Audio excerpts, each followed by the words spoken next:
திருவண்ணாமலையில் கார்த்திகை தீப திருவிழாவை ஒட்டி நாளை மறுநாள் அதிகாலையில் பரணி தீபமும் மாலையில் மகா தீபமும் ஏற்றப்பட உள்ளதால் பாதுகாப்பு ஏற்பாடுகள் தீவிரப்படுத்தப்பட்டுள்ளன.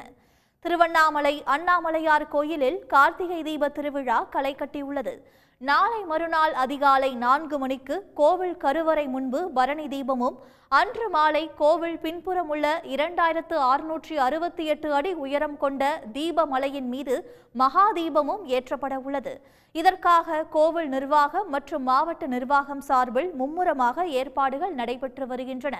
பக்தர்களின் பாதுகாப்பிற்காக வடக்கு மண்டல ஐஜி அஸ்ரா கார்க் தலைமையில் 5 டிஐஜிக்கள், 43 எஸ்பிக்கள் உள்ளிட்ட 15,000 போலீசார் கோவில் மாட வீதிகள், கிரிவல பாதை உள்ளிட்ட அனைத்து இடங்களிலும் பாதுகாப்பு பணியில் ஈடுபட்டு வருகின்றனர்.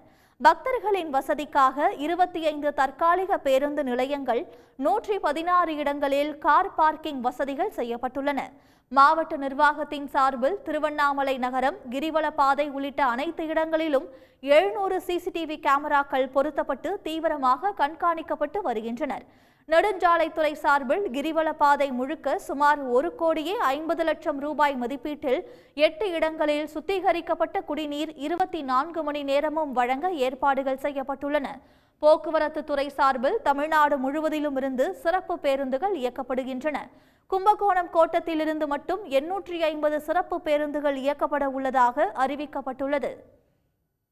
உடனுக்குடன் செய்திகளை தெரிந்து கொள்ள சன் நியூஸ் பெல் ஐகானை கிளிக் பண்ணுங்க.